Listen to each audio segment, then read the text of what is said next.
వైఎస్ఆర్సీపీ మరో ఉద్యమానికి సిద్ధమవుతోంది. ఇప్పటికే మెడికల్ కాలేజీలను ప్రైవేటీకరించడం పైన వైఎస్ఆర్సీపీ పెద్ద ఎత్తున ఉద్యమించింది. కోటి సంతకాలను సేకరించింది. ప్రజల్లోకి బలంగా ఈ విషయాన్ని తీసుకువెళ్ళింది. ప్రభుత్వం మెడికల్ కాలేజీలను ప్రైవేటు వారికి అప్పగిస్తే ప్రజలకు ఏ విధంగా నష్టం వస్తుందో ఆ విషయాన్ని ప్రజలకు వివరించింది. ప్రజలు కూడా ఆ అంశంతో కన్విన్స్ అయ్యారు. వైఎస్ఆర్సీపీ వాదనతో ఏకీభవించారు. అందుకే వైసీపీతో కలిసి నడిచారు.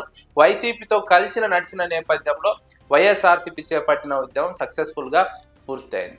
అయితే తెలుగుదేశం కూటమి ప్రభుత్వం ఈ అంశం పైన వెనక్కి తగ్గడం లేదు, ముందుకే వెళ్తోంది.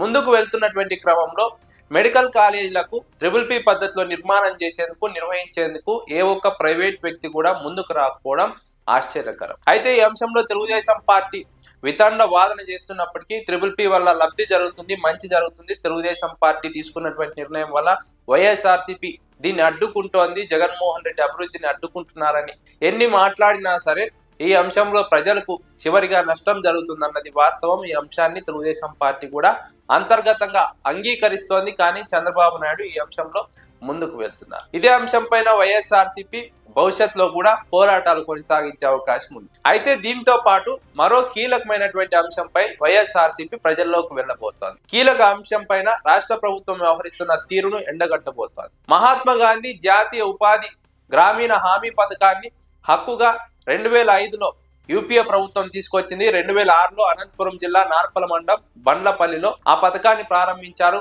అప్పటి ముఖ్యమంత్రి వైఎస్ రాజశేఖర రెడ్డి, యూపీఏ చైర్పర్సన్ సోనియా గాంధీ, ప్రధాని మన్మోహన్ సింగ్, కేంద్ర మంత్రులు, రాష్ట్ర మంత్రుల సమక్షంలో బండ్లపల్లిలో ఈ పథకానికి శ్రీకారం చుట్టారు.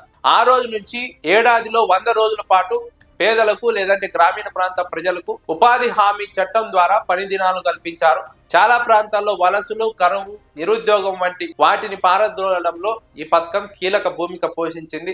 చాలా మంది పేదలకు ఏళ్ల పాటు ఉపయోగపడి చాలా మంది బ్రతుకులను మార్చినటువంటి పథకం ఈ ఉపాధి హామీ పథకం. అయితే ఆ పథకాన్ని ఆ తర్వాత చాలా ప్రభుత్వాలు కొనసాగించాయి. బీజేపీ ప్రభుత్వం కూడా కొనసాగించింది. ఎందుకంటే ఆ పథకం వల్ల చాలా మంది ప్రజలు లబ్ధి పొందారు, ఇప్పటికీ లబ్ధి పొందుతూనే ఉన్నారు. కరువు ఉన్న సమయంలో నిరుద్యోగం లేదంటే వలసలు నివారించడానికి ఈ పథకాన్ని తీసుకురావడం సక్సెస్ఫుల్ కావడంతో ఈ పథకం వల్ల ఎంతో ఉపయోగకరం ఉండటంతో ఈ పథకాన్ని కొనసాగిస్తూ వచ్చాయి. అయితే బీజేపీ ప్రభుత్వం తాజాగా ఈ పథకానికి పేరు మార్చి విబిజీ రామ్జీగా మార్చింది. మార్చడమే కాదు, ఈ అంశంలో కీలకమైనటువంటి మార్పులు తీసుకొచ్చింది. గతంలో కేంద్ర ప్రభుత్వమే ఈ ఉపాధి హామీ చట్టానికి సంబంధించి పని దినాలకు నిధులను ఇచ్చేది.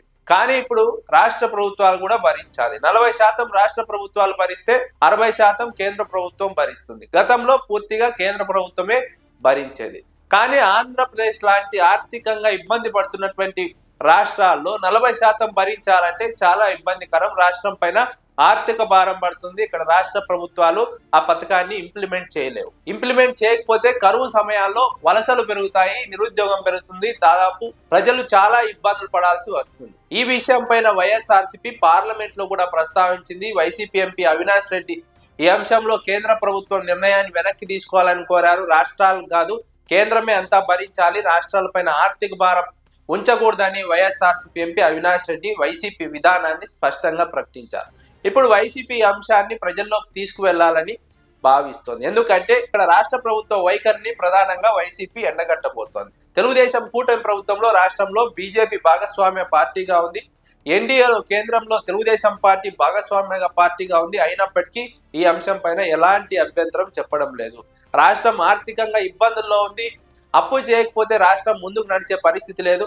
అలాంటి నేపథ్యంలో రాష్ట్ర ప్రభుత్వం ఆర్థిక భారం పడుతుందని తెలిసినప్పటికీ ఈ అంశం పైన మాట్లాడకపోవడం, అభ్యంతరం తెలపకపోవడం పైన వైఎస్ఆర్సీపీ ప్రజల్లోకి తీసుకువెళ్ళబోతోంది. రాష్ట్రం భరించే పరిస్థితి లేదు. అయినప్పటికీ ఈ అంశం పైన కేంద్రంతో తెలుగుదేశం కూటమి ప్రభుత్వం లేదా చంద్రబాబు నాయుడు మాట్లాడడం లేదు.